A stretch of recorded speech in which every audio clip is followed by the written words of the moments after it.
Hello and welcome. This is part 2 of the Massachusetts versus Karen Reed prosecution's motion to compel communications between David Unetti and Karen Reed. Thank you for being here. I will leave the link to part 1 in the description below. So we were here yesterday after reading this paragraph. We're on to the next one. It reads, the privilege holder is the defendant, and the defendant intentionally waived her privilege by disclosing her conversations to a nationwide audience with her attorney. The attorney-client privilege can be waived only by the client. See in the matter of a John Doe grand jury investigation. I guess it's a case citation from 1990. I just find it, again, guys, I find it to be a stretch. Like I said yesterday, it's a bit of a stretch that because Karen Reed communicated some of what she discussed with David Unetti in her interviews, because she communicated some of her communications between she and David Unetti, the prosecution is arguing that they are entitled to all of her communication with David Unetti. And I just think it's a stretch. In this paragraph, the privilege holder is the defendant, and the defendant intentionally waived her privilege by disclosing her conversations to a nationwide audience with her attorney. I think that's a stretch. She did not waive her privilege by disclosing some parts of her conversation. It would be different if she disclosed all of the parts of her conversation, guys. And if we go to the rule, the waiver of privilege section in the Massachusetts Rules of Evidence, if we go there, I did not read it yesterday, but I will read it today. It reads, waiver of privilege, letter A, who can waive? A privilege holder or the holder's legally appointed guardian, administrator, executor, or heirs can waive the privilege. Like, who can waive it? It's basically Karen Reed, and she doesn't have a guardian. She doesn't have an administrator or an executor or heirs. It's just her who can waive it. If we go down to B, conduct constituting waiver, except as provided in section 524, and we don't have 524 here. The prosecution does not provide section 524. This is section 523. So continuing, except as provided in section 524, privileged matter disclosed erroneously or without opportunity to claim privilege, a privilege is waived if the person upon whom this article confers a privilege against disclosure.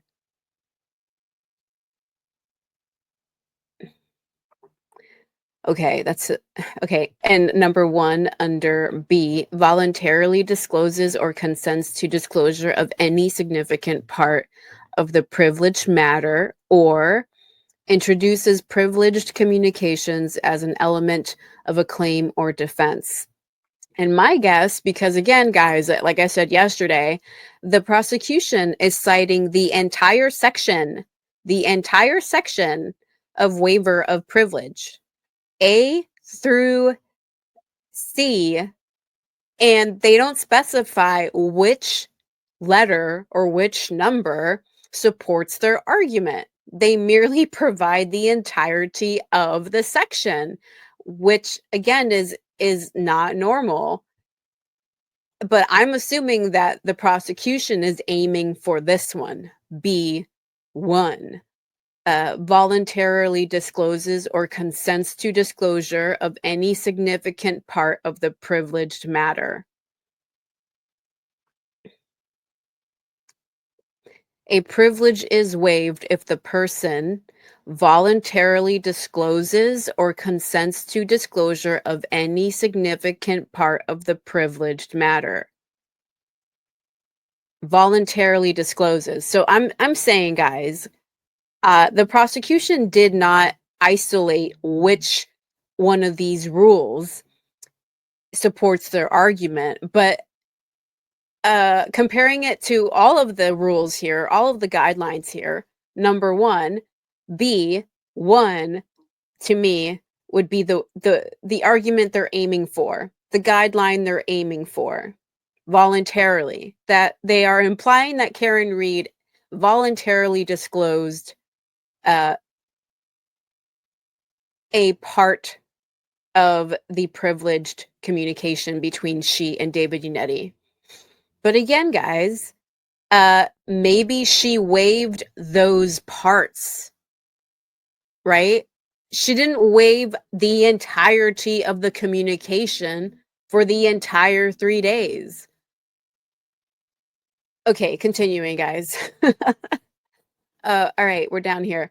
In addition to rendering the communications non-privileged, the communications are relevant as admissions and statements of the defendant. These statements are admissible substantively, and Attorney Unetti's statements to the defendant are admissible pertaining to the defendant's state of mind. That's a stretch. These statements are admissible substantively, and Attorney Unetti's statements to the defendant are admissible pertaining to the defendant's state of mind. I doubt it. Continuing, also the defendant's admissions and Attorney Unetti's statements are relevant to challenge the defense's later purported claims of third-party culpability. The communications have relevance to rebut the defense's potential claims that some other person committed the crimes that caused the death of John O'Keefe. Moreover, the defense has suggested that as part of its defense, it is likely to pursue a Bowden-type defense. The potential evidence is relevant to rebut claims of law enforcement contrivance. The potential evidence is relevant to rebut claims of law enforcement contrivance.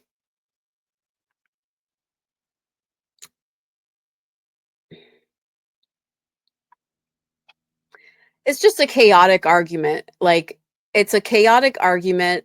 Again, guys, they list the entire section of waiver of privileges. They don't cite which part of the section supports their argument. They're like, here, judge, here, everybody, here's the entire section. And you guys guess which one supports our argument, which again is improper. They are supposed to argue their point, and they're supposed to have a citation that supports their argument. And then down here, like they're adding on reasons without adding legal argument to their reasons. See, guys, and look at here. The defense's later purported claims of third-party culpability. They will not they will not say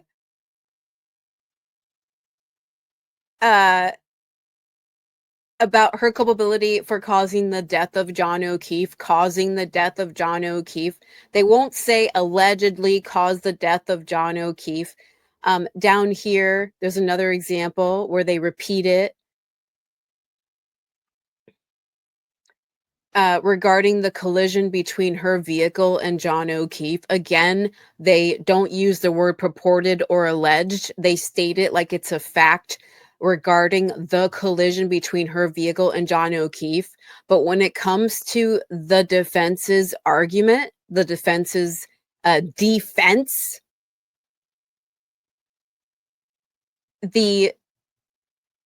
where is it? Sorry. The prosecution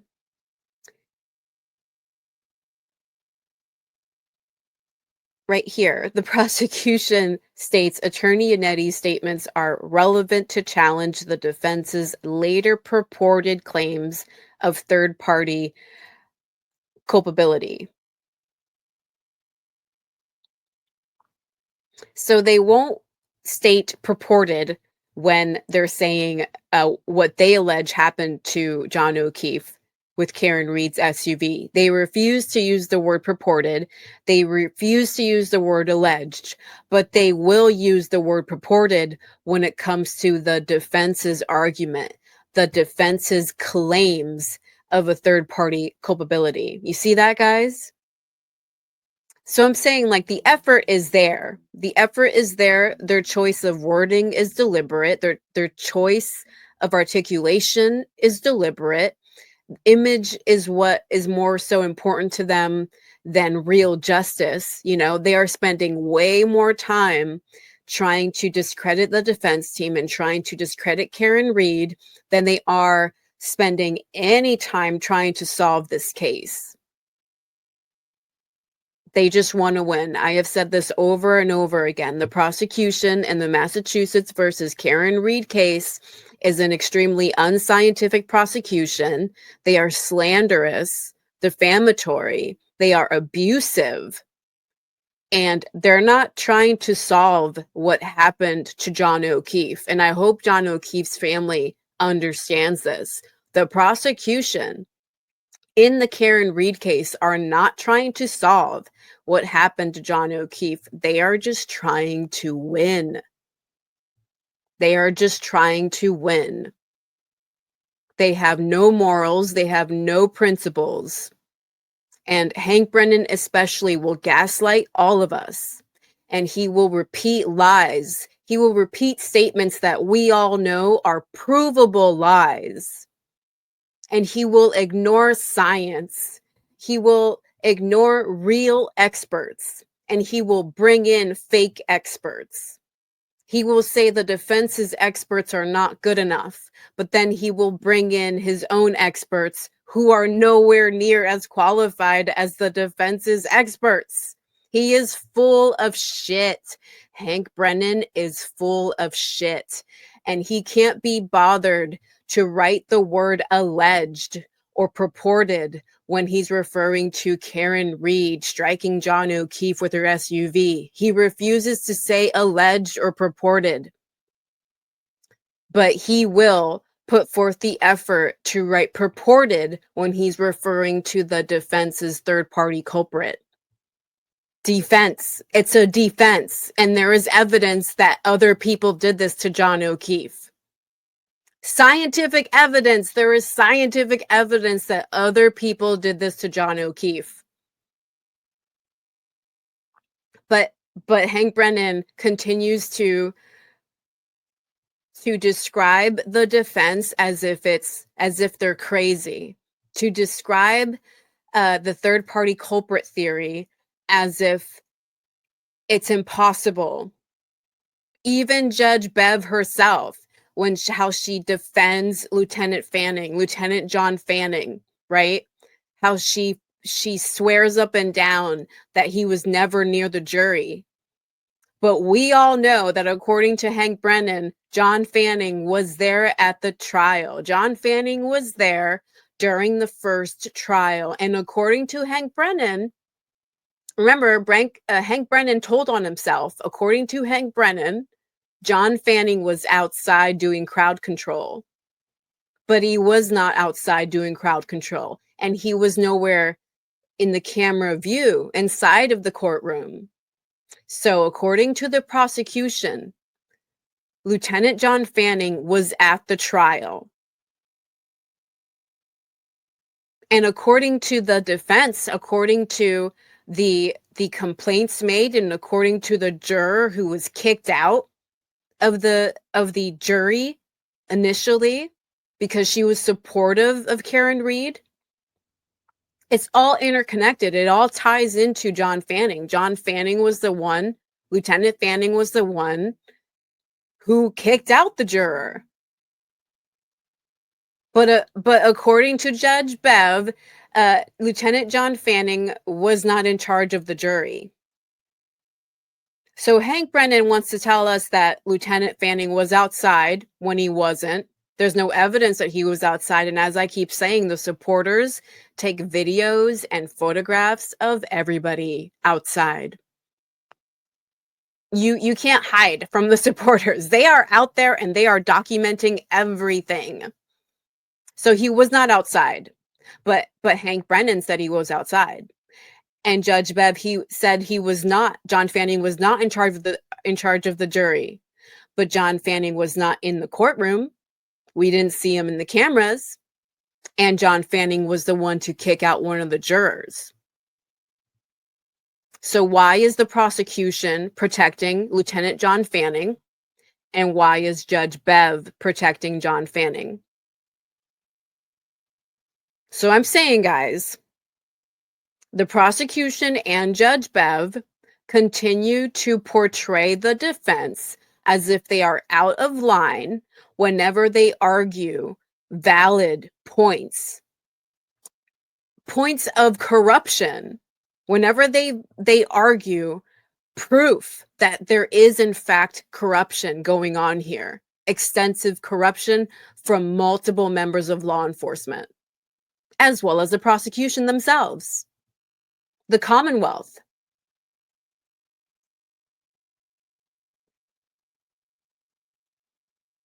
Like, again, those of us paying attention to this case, we understand fully how deep this corruption goes. But Judge Bev and the prosecution want to continue portraying the defense and Karen Reed as if they're all crazy, as if they're all irrational, when it's in fact the prosecution and Judge Bev who are irrational. They ignore science when you spell it out for them. They ignore science when real scientists are explaining it to them. They don't care about the science. They just want to be right. And Judge Bev clearly wants to protect her friends. You know, like, I didn't know for sure whom she was connected to in this case, but I know for sure now, seeing how many times she's defended the prosecution and how many times she has scolded the defense for nothing, but she's let the prosecution get away with murder. She's let the prosecution get away with bullshit over and over again.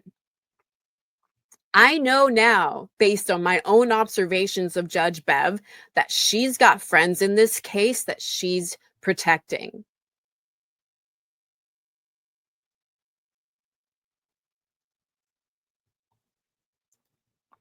Huge digression. Let's keep reading. The communications have relevance to rebut the defense's potential claims that some other person committed the crimes that caused the death of John O'Keefe. Moreover, the defense has suggested that as part of its defense, it is likely to pursue a Bowden-type defense. The potential evidence is relevant to rebut claims of law enforcement contrivance. Hank Brennan, March 20th, 2025. And as I said yesterday, guys, it was submitted on the 21st, filed on the 21st. And there's also this affidavit.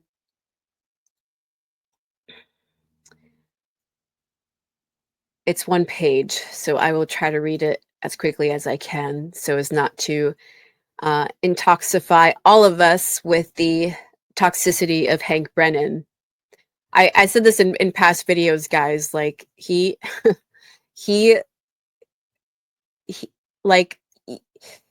twists reality so much with how he gaslights everybody about the facts of this case.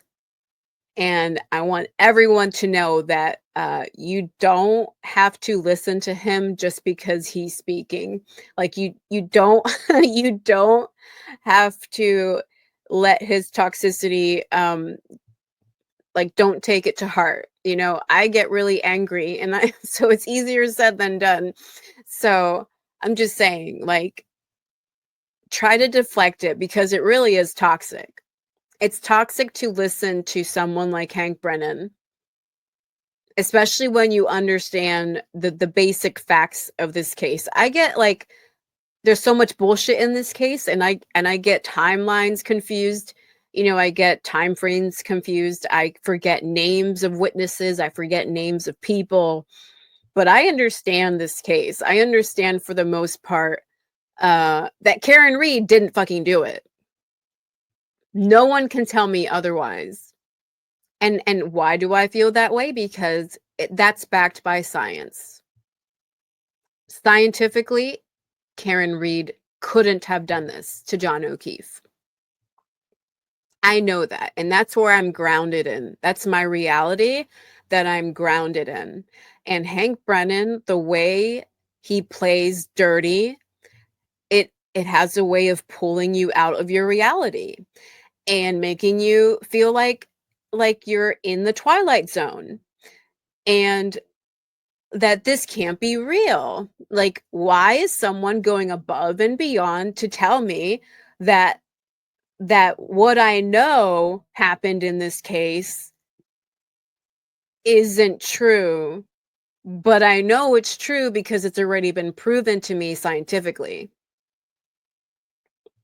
It's like I'm supposed to believe Hank Brennan's emotions over the science. I'm supposed to believe Hank Brennan's theories that conveniently support his prosecution of Karen Read over the science that completely refutes everything that comes out of his mouth. And it's not just that, guys. It's not just the twisting of facts that he does deliberately. It's not just the gaslighting. It's also his demeanor. Like, he intends to cause harm. I have referred to him as malignant. I have referred to him as narcissistic. He intends to cause harm. He's one of those attorneys that we see in Hollywood movies who badgers the witnesses.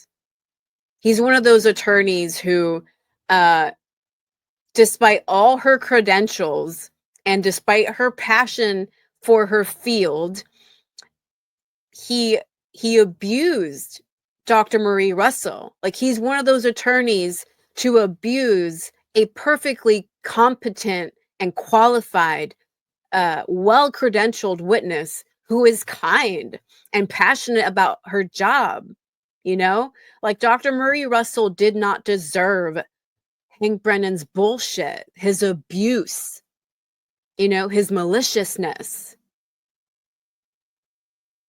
So I'm saying, guys, like, he if he will do this to people like Dr. Marie Russell, who is kind as hell, you know, and means no harm, if he's willing to cause harm to someone who means no harm, there are no holds barred for Hank Brennan's bullshit, for his abuse.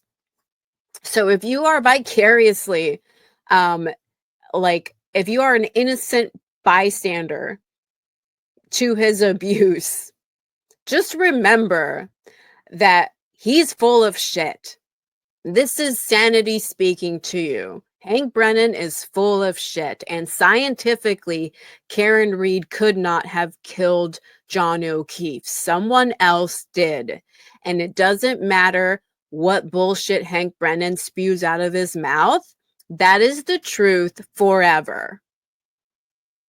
So keep that in mind. Repeat that to yourself as you read and hear from Hank Brennan. You know, ground yourself in the science, because that dude, Hank Brennan, is willing to do anything to make you doubt science. And anyone who makes you want to doubt science is no good for you. They shouldn't be an attorney. He should not be an attorney. He should not be in charge of anyone's fate. I've said the same thing about Judge Bev. She should not be a judge. She should not be in charge of anyone's fate.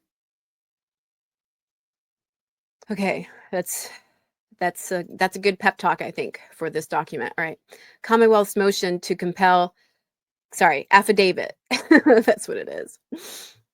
Affidavit of Special Prosecutor Hank Brennan in support of the Commonwealth's motion to compel non-privileged communication stored in the defendant's cell phone data.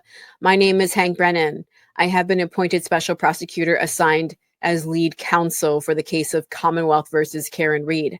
I have reviewed several public statements made by the defendant relative to this case, including but not limited to the defendant's interview with Gretchen Voss and her appearance on an ongoing documentary.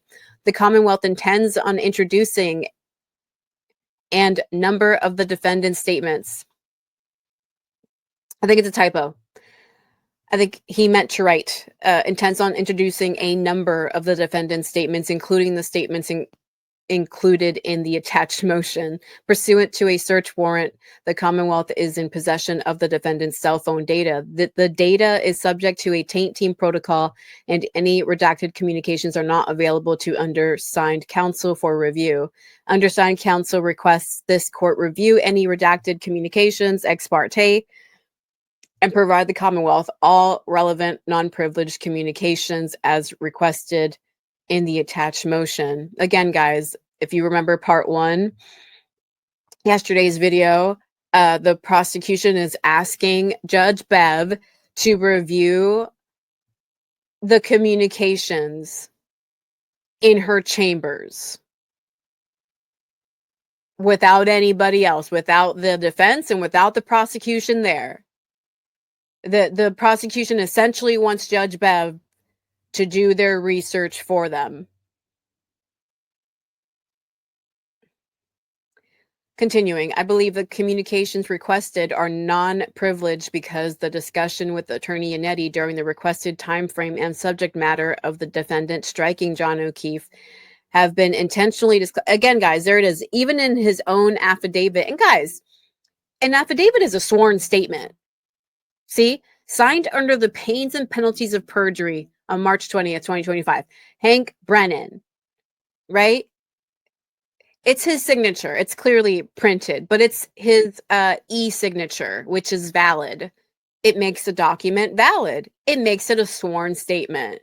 But look at how he refers to it without using the word alleged. Again. Subject matter of the defendant striking John O'Keefe. Allegedly. Where's the word allegedly? Or purportedly. He continues to state it like it's a fact. Again, guys, in Hank Brennan's world, black is white and white is black. And something that is unscientific is scientific, and something that is scientific is unscientific to Hank Brennan. Continuing, have been intentionally disclosed to the public by the privilege holder and are no longer confidential. And again, guys, I wholly disagree with it. What a sham of emotion, you know? Like, it needs to get tossed into a dumpster and just, you know, it needs to burn. Like, it needs to get lost in a dumpster fire, basically. It's like so stupid, so dumb, you know? And again, guys, if we refer to this one, it's so out of the norm to be like, here are all the rules. Here are all the rules under waiver of privilege. But to not cite a specific rule that corresponds with your argument, just fucking lazy. Just really fucking lazy. Well, so let's look at this new motion from Martin Weinberg, Karen Reed's appellate attorney. It'll be like a nice cleanser for us, right? Clean off all of Hank Brennan's toxicity, and let's read from Martin Weinberg, right? Let's close on a good note. All right, motion to stay state court proceedings pending First Circuit appeal. Now comes the petitioner Karen Reed by and through undersigned counsel and pursuant to 28 USC subsection 2251 and federal rules of appeal 8A1. And there's a footnote I will read in a moment. Hereby respectfully moves this honorable court for a stay of her trial scheduled for April 1st, 2025 in Norfolk County Superior Court, pending the resolution of her First Circuit appeal, contending that such trial will violate her double jeopardy rights. So far, guys, the defense, Martin Weinberg, is asking the district court to stay Karen Reed's retrial. They're asking to postpone it so that it's not occurring on April 1st, 2025.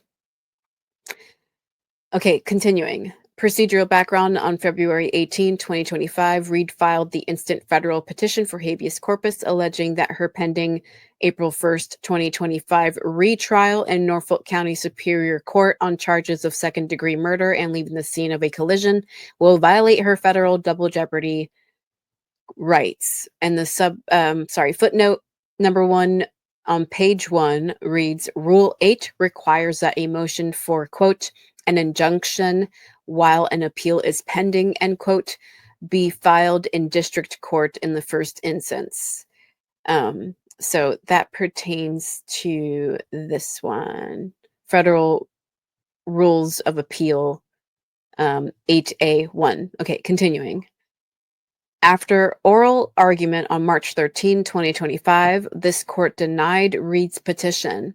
Before denying the petition on the merits, the court found that 1, Reed, who is on pretrial release pending her state court trial date, properly brought her petition under 28 U.S.C. subsection 2241.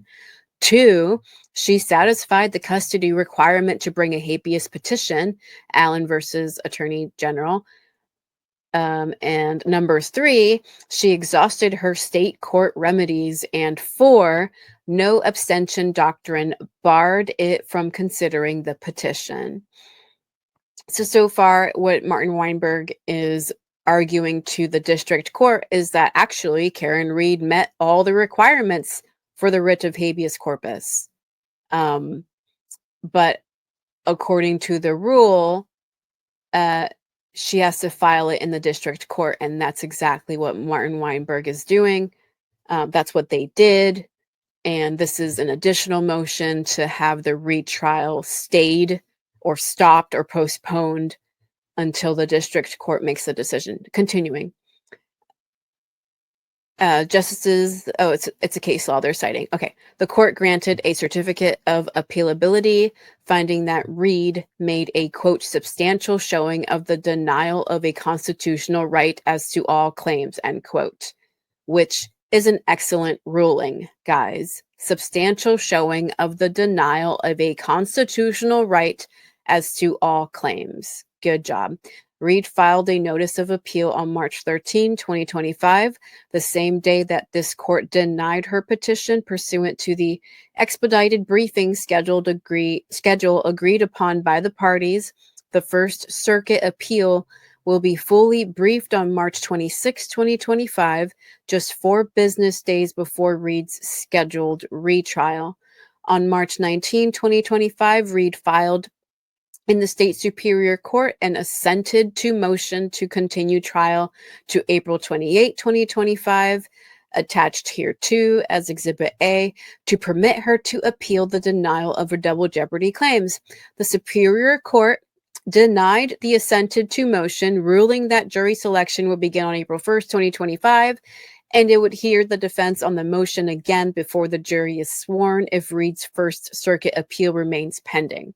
So pulling away from what Martin Weinberg is saying here, if you guys have been paying attention to the recent hearings, Judge Beverly Cannoni denied the defense's motion to continue the hearing, to continue the retrial. The defense was explaining that because the district court is reviewing the writ of habeas corpus, the district court is reviewing whether or not Karen Reed's double jeopardy rights are being violated.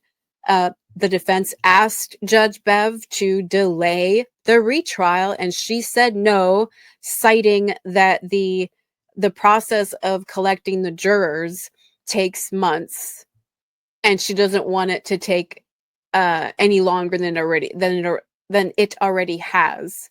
And it seemed to me like the prosecution was also open to the idea of continuing the retrial so that they would have more time as well. But she again, guys, she's always rushing the defense. She's always worried about time. Yeah. Anyway, and she's always worried about time when it comes to the defense, right? She doesn't want to be bothered by the defense. She doesn't want to be burdened or inconvenienced by the defense, even though, again, guys, this is her case. Judge Bev had the option of recusing herself, and she chose not to. But she continues to rush the defense, and I think it's perfectly reasonable of the defense to ask her to continue the retrial for a date later than April 1st. But she said no, unsurprisingly. So that's what Martin Weinberg is explaining to the district court. Judge Bev denied it. Okay, number 2 argument, as the Supreme Court has observed, quote, the rights conferred on a criminal accused by the double jeopardy clause would be significantly undermined if appellate review of double jeopardy claims were postponed until after conviction and sentence. Great citation by the defense. It is a guarantee against being twice put to trial for the same offense. Abney versus United States. Excellent citation here, guys. The rights, Karen Reed's rights, by the double jeopardy clause would be significantly undermined if appellate review of double jeopardy claims were postponed until after Judge Bev convicts her. Right? Judge Bev wants a conviction. The prosecution wants a conviction. So this citation, this case law is saying she's still in jeopardy with the superior court while her case is being reviewed at the appellate level. And what bullshit it would be if she's convicted before the appellate level is even completed. Okay, continuing.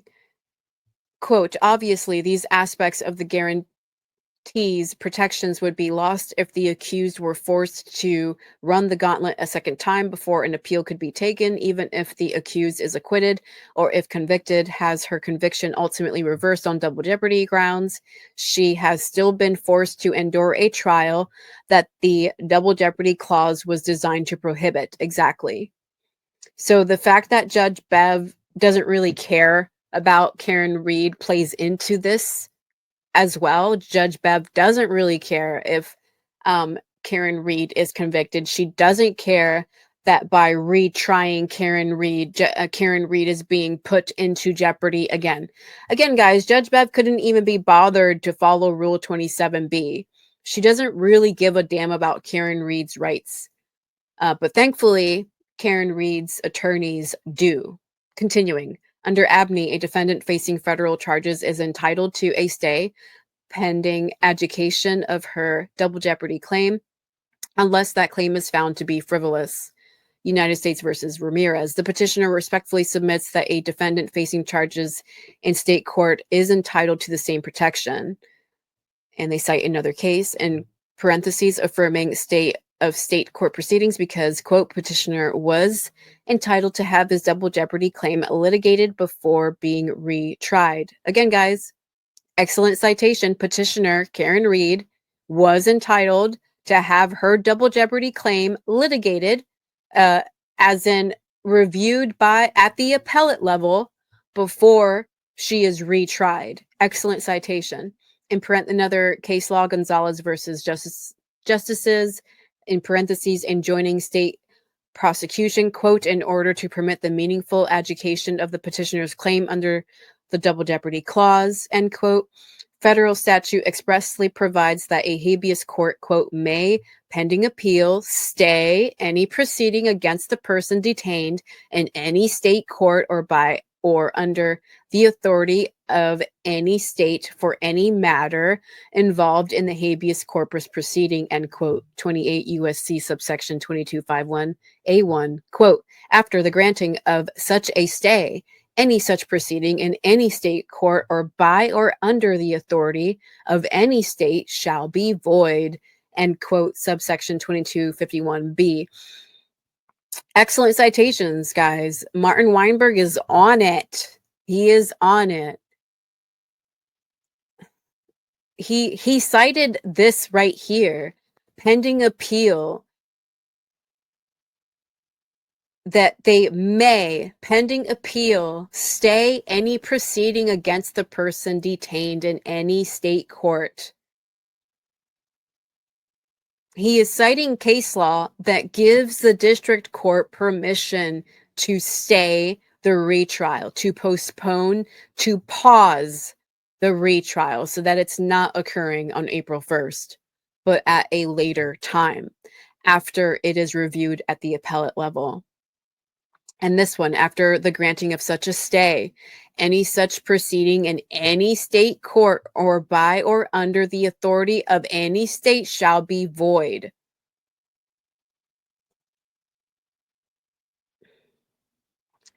Excellent. Continuing. Alternatively, assuming arguendo that the court finds that it must apply the generally applicable test for issuance of a preliminary injunction, see Gilliam versus Foster, in parentheses, reflecting parties' agreement that standard applied, the petitioner respectfully contends that 1.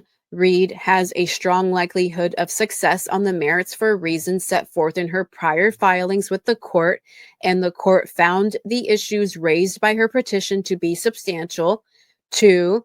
Reed is irreparably harmed by the denial of a stay, which would force her to undergo a retrial that she contends violates her double jeopardy rights. And 3, the respondents will suffer no irreparable harm by a stay pending adjudication of Reed's petition. Indeed, the Commonwealth agreed to a more than 3-week continuance in state court. And 4, a stay is therefore in the public interest. Again, guys, excellent.